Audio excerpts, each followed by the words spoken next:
Sama aja KTP udah ada, tiba-tiba datang ke rumah. Nah, disinilah kita harus memahami segi resiko aplikasi pinjol kita. Tidak semua aplikasi pinjol itu ada DC Lapangan.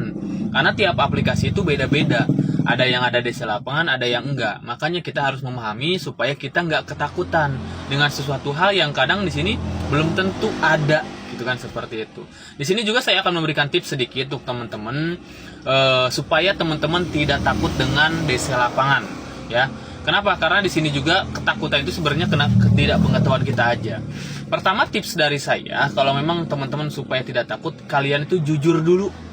Jujur ke keluarga, ke teman gitu, saudara, yang paling enggak lah orang terdekat Anda. Biasanya orang-orang yang takut itu bukan hanya takut hanya terhadap kolektornya, tapi dikarenakan ibaratnya tidak jujur ke keluarga, takut, malu, kan seperti itu. Ya, terhadap ibaratnya saat kolektor datang ke rumah. Nah, itu yang pertama, harus jujur terlebih dahulu. Yang keduanya adalah teman-teman pelajari tentang SOP penagihan seperti apa. Ya, karena mereka pun semuanya yang memang datang ke rumah itu sesuai SOP.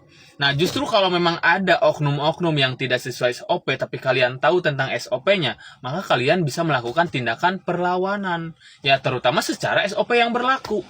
Supaya ibaratnya ketidakpengetahuan kalian itu dimanfaatkan sama mereka. Kadang kan ada yang maksa-maksa bayar gitu kan, ngancem-ngancem gitu kan, meras-meras.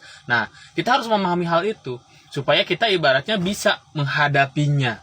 Ya, takut itu karena kan belum tahu. Pertama belum tahu, kedua ibaratnya kalian nggak jujur sama keluarga. Kebanyakan kayak gitu. Takut kayaknya suami nggak tahu, istri nggak tahu, orang tua nggak tahu. Kebanyakan seperti itu. Makanya di sini butuhnya bimbingan pembelajaran.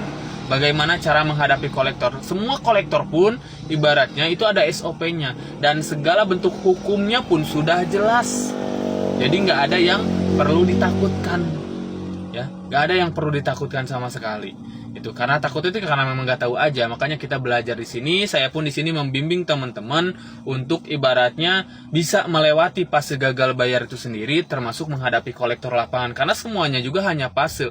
Ya, galbay, teror penagihan, pengancaman, penyebaran data, datang kolektor itu hanya fase sementara yang memang ujungnya juga akan berhenti sendiri, akan selesai sendiri, itu sampai nanti ya ujungnya udah selesai, karena pinjol itu nggak dibayar pun ujungnya selesai, gitu. Jadi supaya teman-teman paham dan juga tidak ketakutan, makanya butuh bimbingan, edukasi, pendampingan saat dalam fase gagal bayar. Boleh nanti konsultasikan ke WA yang ada di bio profil teman-teman. Jika saya sedang live, boleh join live aja langsung ya.